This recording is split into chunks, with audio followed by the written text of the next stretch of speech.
दोस्तों, कोरोना आज है, कल चला ही जाएगा देर सवेर, and we will get rid of it. इससे हमें छुटकारा मिल जाएगा। लेकिन बहुत सारे लेसन्स देके जाने वाला है, बहुत सारी नसीहतें देके जाने वाला है, बहुत सारी सीख हमें देके जाने वाला है। तो आज कुछ ऐसी सीख, मेरे दिल की बातें जो मैं आपसे करना चाहता हूँ। कोरोना की वजह से हमें कौन कौन सी बातें याद रह जाएंगी, हमें कौन सी सीख लेके और किस तरह से कदम उठाने चाहिए। तो आज का वीडियो रहिए मेरे साथ अंत तक। कोरोना कोविड-19 के आने के बाद हर आदमी अपने घर में लॉकडाउन के अंदर बंद हो गया, लेकिन जो आदमी अपने स्थान पर है, अपने घर में है, तो उसको उतनी ज्यादा मुश्किलें नहीं है। लेकिन जो आदमी अपने शहर से दूर, रोजी रोटी के लिए अपने घर से बहुत दूर है, उसको बहुत ज्यादा मुश्किलें हैं। और उसमें वो लोग जो बहुत संपन्न स्थिति में, उनके पास उतनी मुश्किलें तब भी नहीं, लेकिन वो लोग जो काम काज के लिए घर से बहुत दूर जाते हैं और उनको हर दूसरे दिन, तीसरे दिन या हर दिन दिहाड़ी का काम करना पड़ता है, तो उनको ये बहुत समझने वाली बात है। न सिर्फ उन लोगों के लिए बल्कि हम सभी के लिए, समाज के लिए भी और शायद सरकारों के लिए भी। दोस्तों, ऐसा कुछ विकास हो जाए, अगर हम लोगों की जो जिंजर ग्रोथ है ना, हम लोग अदरक की तरह विकास जो हमारे देश का हुआ, कहीं पे बहुत ज्यादा विकास हो गया, कहीं पर बहुत कम हुआ, तो ये एक स्मूथ ग्रोथ होनी चाहिए, एक यूनिवर्सल ग्रोथ होनी चाहिए, ताकि देश के सभी हिस्सों में एक सा विकास हो। किसी भी व्यक्ति को रोजी रोटी के लिए अपने घर या अपने स्थान या अपने जिले, अपने नगर से बाहर ना जाना पड़े, तो सबसे अच्छी बात। तो अगर इस विषय में बातचीत आगे चले, इस तरह की योजनाएं बने, हर शहर, हर क्षेत्र, हर गांव, हर टाउन का विकास हो जाए और लोगों को वहीं पर रोजगार मिल जाए। जरूरी नहीं हर आदमी को सरकारी नौकरी मिले, प्राइवेट जॉब मिले या स्वरोजगार हो। इस तरह की बहुत सारी योजनाएं जो चले। और साथ ही साथ ये भी देखने वाली बात है, जो जनसंख्या हमारी बहुत ज्यादा बढ़ गई, उस पर पब्लिक को भी कहीं ना कहीं सोचना पड़ेगा। कहीं ना कहीं आपको ये देखना पड़ेगा कि हम अपने स्थान पर रहकर ही कार्य करें। महत्वाकांक्षाओं को भी कहीं ना कहीं संकुचित करना होगा, उसको कंट्रोल करना पड़ेगा। आप ये नहीं कि अगर कि फला शहर में बहुत ज्यादा विकास हो रहा है, वहां पे मैं चला जाऊं तो मेरे साथ मेरे 10 20 25 भाई बहन भी वहां पहुंच जाए, पूरा परिवार, पूरा कुनबा वहां पहुंच जाए। ऐसा नहीं होना चाहिए, मेरे दोस्त भी वहां पहुंच जाए। दोस्तों, निश्चित रूप से ये सही राय या सही अप्रोच नहीं है। अगर आपको पूरे देश का विकास करना है, आपको एक एक सिटीजन को अगर खुश रहना है और खुश रखना है सरकार को, ऐसा करना चाहिए कि आप हर क्षेत्र का विकास करें।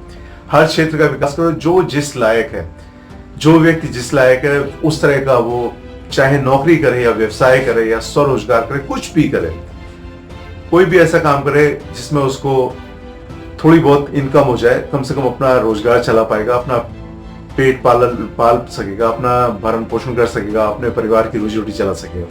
तो उसके करने के लिए हमें हर शहर, हर गांव का विकास करना होगा, हर गली कूचे का विकास करना होगा।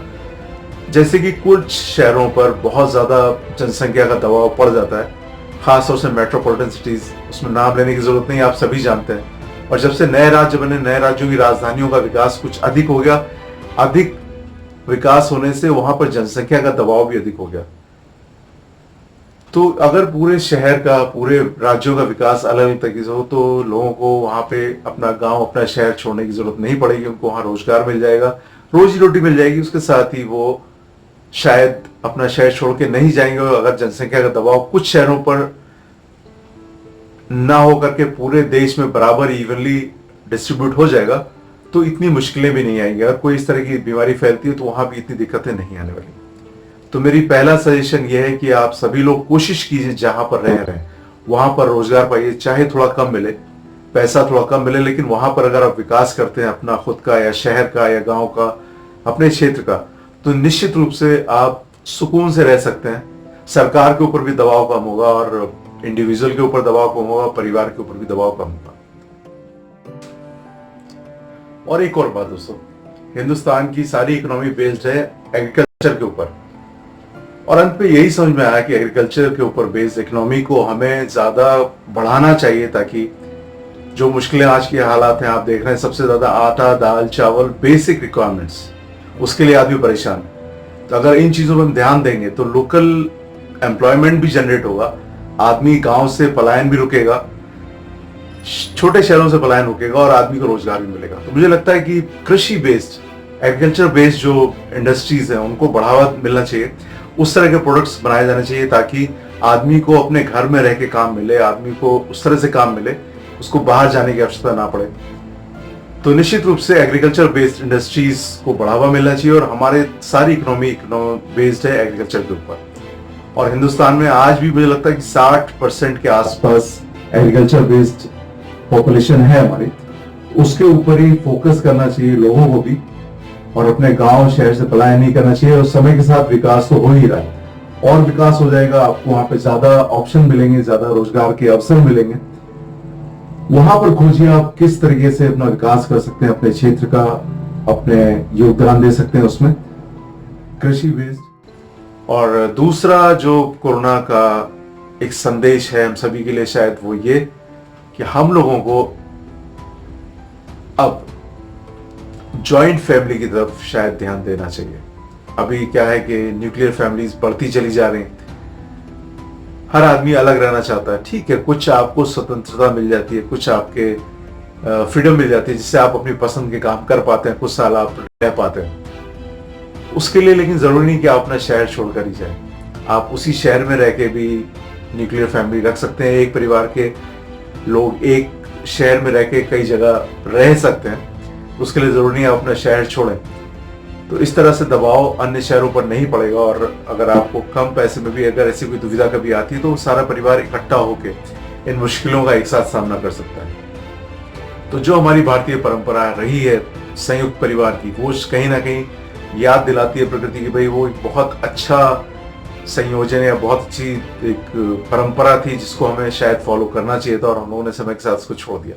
तो एक बार फिर हमें इस बात पे ध्यान देना चाहिए। और संयुक्त फैमिली में रह के अगर आप रोजगार कर सकते हैं या कोई व्यवसाय कर सकते हैं तो उसका बहुत अच्छा प्रभाव होता है।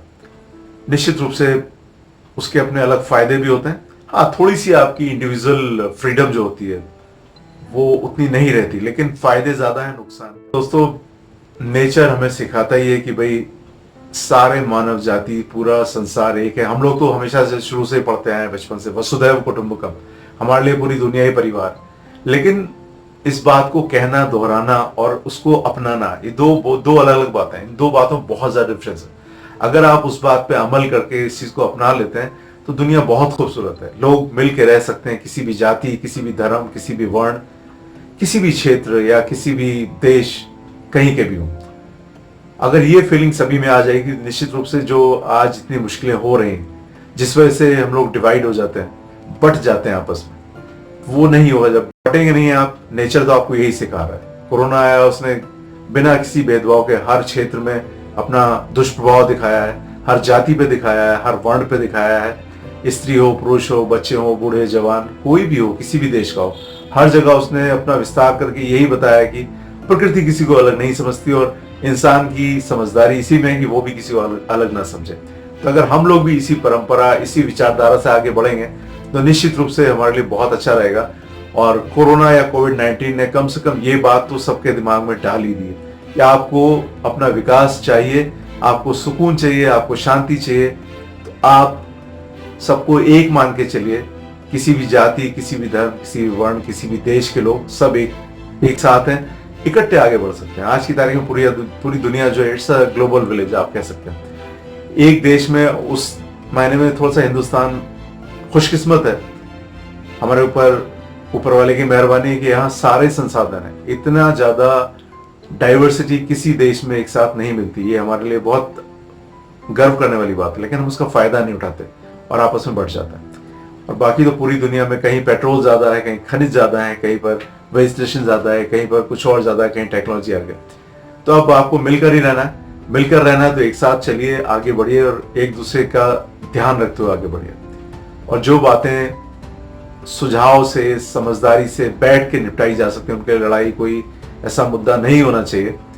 ये भी इस समय की एक सीख, एक लेसन, एक नसीहत।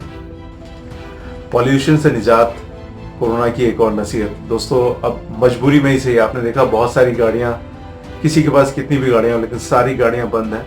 मिनिमम गाड़ियां ही निकल पा रही हैं, वो भी सरकार के आदेशानुसार या जितनी आवश्यकता है।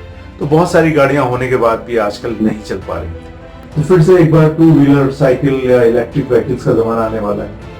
कहने का मतलब प्रकृति समझाती है या कोरोना ने समझाया, ये नसीहत दी भाई जितनी आवश्यकता है उतना ही सामान रखिए, अननेसेसरी अनावश्यक चीजों को इकट्ठा करने से कोई फायदा नहीं। आप पूरी जिंदगी सामान को इकट्ठा करने में लगा दीजिए, प्रॉपर्टी को इकट्ठा करने में लगा दीजिए, या कोई भी चीज इकट्ठे करने में लगा दीजिए और अंत में इस्तेमाल ना कर सके तो बेकार। तो बेहतरी इसी में कि आप जितनी आवश्यकता है उतना रखिए ताकि सभी उसका आनंद ले सकें। नेचर ने सारी चीजें जो आवश्यक है फ्री दी हुई है, आप सभी जानते हैं। पानी हो, हवा हो, ऑक्सीजन हो, धूप हो, ये सारी चीजें, प्रकृति, वेजिटेशन है, जानवर, पशु पक्षी, सब कुछ फ्री है। लेकिन उसके बावजूद हम ही सबने डिस्ट्रीब्यूशन कर लिया, हम लोगों ने इस पर पाबंदियां लगा ली, हम लोगों ने अपने आप को एक अलग दायरे में बांध लिया। तो अगर आप इन सब दायरों से निकलना चाहते हैं, कोरोना वायरस की एक बहुत बड़ी जो सीख हो यही है कि अपने आप को थोड़ा सा ऊंची सोच का व्यक्ति बनाइए और जरूरतमंदों की मदद भी कीजिए। हिंदुस्तान हमेशा से इस परंपरा पे चलता रहा है। तो आज की तारीख में बहुत से लोग आगे भी आ रहे हैं और यही एक समझदार या एक परिपक्व जो सोसाइटी होती है, परिपक्व देश होता है, विकसित देश होता है, उसकी यही एक खूबी होती है कि अगर किसी, फॉर एग्जाम्पल मान लीजिए एक साइकिल या मोटरसाइकिल की चेन होती है, चेन की अगर एक कड़ी भी कमजोर होगी तो वहां से टूट सकती है, बाकी कड़ियां कितनी भी मजबूत करो। यही एक संदेश है कि अगर आपके देश में कुछ लोग ऐसे हैं जो बहुत गरीब हैं, जिनके पास संसाधन नहीं, बाकी जो लोग सक्षम है उन तक संसाधन पहुंचा दें। आज की तारीख में पूरा देश इस तरह की बातें कर रहा है, जो लोग सक्षम है दे भी रहे हैं और जो लोग बहुत गरीब है, जिनके पास मुश्किलें हैं, उन तक संसाधन पहुंच रहे हैं, खाने की, पीने की सारी चीजें पहुंच रही हैं, कपड़े वगैरह सब पहुंच रहे हैं, दवाइयां पहुंच रही हैं, हर आदमी मदद कर रहा है। तो अगर इसको हम नियमित अपना एक रूटीन बना लें, कहने का मतलब दान, और जिसको आवश्यक है उसको दान अगर आप करेंगे तो ये भी एक बहुत अच्छी सी कोरोना वायरस को देख जाना। शिक्षित होना भी अपने आप में आवश्यकता है इस समय की।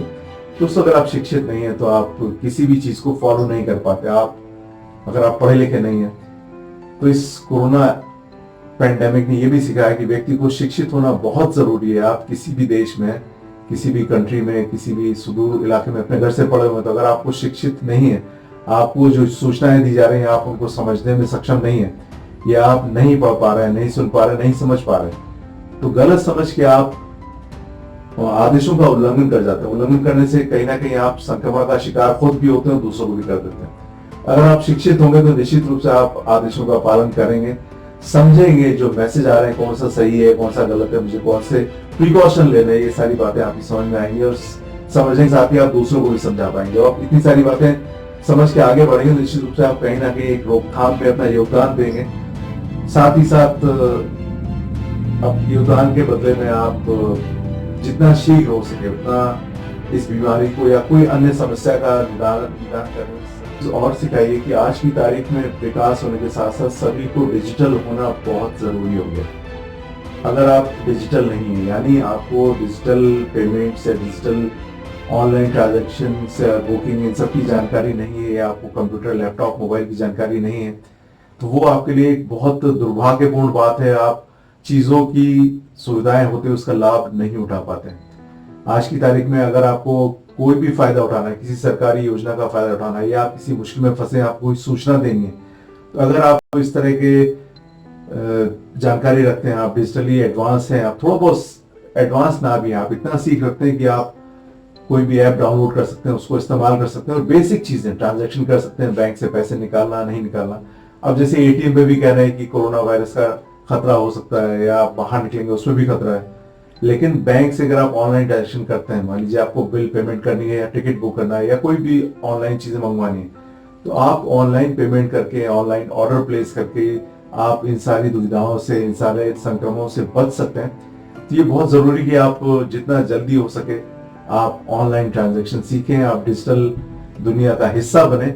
साथ ही साथ अगर आप अकेले फंसे हुए रूम में अपने घर में, तो आप कम से कम कुछ नहीं तो डिजिटल पेमेंट करके बहुत सारे चैनल्स देख सकते हैं। आप ऑनलाइन मूवीज या गजल्स या शायरी या कविताएं या अपने पसंद का कुछ वेब सीरीज देख सकते हैं, या कुछ इस तरह के जो पारंपरिक भजन होते हैं, कीर्तन होते हैं, या पौराणिक सीरियल होते हैं, वो भी देख सकते हैं, उसका फायदा उठा सकते हैं। उसके लिए आपको डिजिटल होना बहुत जरूरी है। कम से कम तो करना सीखिए। और जहां चाहे वहां रहा है। बहुत सारे बुजुर्ग मैंने देखे हैं जो बहुत पुरानी पीढ़ी के हैं, 80-90 साल के हैं, लेकिन वो इस्तेमाल कर पा रहे हैं क्योंकि उनके अंदर एक सीखने की क्षमता है। एक बहुत बड़ा एग्जाम्पल मैं अमिताभ बच्चन जी का देना चाहता हूँ। पुरानी पीढ़ी के 78 ईयर्स के हो चुके हैं, लेकिन उसके साथ ही जितना ज्यादा सोशल प्लेटफॉर्म्स को एक्टिव रहते हैं उतना शायद बहुत कम लोग रहते हैं। और किसी भी प्लेटफॉर्म पे आप जाइए, डिजिटल प्लेटफॉर्म पे अमिताभ बच्चन जरूर मिल जाते हैं। तो इनसे सीख लेके बुजुर्ग लोग भी सीख सकते हैं, और बच्चे तो आजकल के बहुत एडवांस हैं। डिजिटल क्लासेस चलती हैं आजकल। अगर आपने कर रखा है डिजिटल, तो आप डिजिटल ऑनलाइन कोर्सेज कर सकते हैं, अपने आप को आगे बढ़ा सकते हैं, इस लॉकडाउन का फायदा भी उठा सकते हैं। तो दोस्तों, इतनी सारी सीखें हमें ये कोरोना वायरस या कोविड-19 हमें दे के जा रहा है। आप अकेले हैं तो आप किस तरह से बोर नहीं होंगे। बहुत सारे आप ऐसी चीजें जहां पर फ्री मूवीज आप देख सकते हैं। अगर आपको फिल्मों का शौक है, फ्री मूवीज देखिए। आप उससे सहमत जरूर होंगे, कमेंट करके जरूर बताइएगा आपको बातें कैसी लगी और किस तरह से आप देखते हैं मेरे इस वीडियो को, मेरी इन बातों को। कौन कौन सी सीखें और आपके दिमाग में क्या आता है, वो कौन सी सीखें जो कोरोना वायरस या कोविड-19 या ये लॉकडाउन हमको देके जाने वाला है। तो अगर आपके दिमाग में कुछ आती है आप जरूर बताइए। अगले किसी वीडियो में आपका नाम जरूर लेना पसंद करूंगा अगर आप मुझे कमेंट करते हैं। और वीडियो अगर पसंद आया तो लाइक जरूर कर दीजिए और शेयर कर दीजिए। साथ ही कमेंट करके जरूर बताइए आपको कैसा लगता है। और हाँ, अगर आपने चैनल सब्सक्राइब नहीं किया तो यार लाइक कर दो, लाइक के बाद सब्सक्राइब कर लो चैनल को। ज्यादा कुछ जाता नहीं, बस बेल आइकन दबाना बिल्कुल मत भूलना, ताकि आपको मेरी सारे नए वीडियोस की जानकारी पहले मिले। और आज का वीडियो देखने के लिए आप सभी का बहुत बहुत धन्यवाद। आपका निशु, बाय बाय, नमस्कार।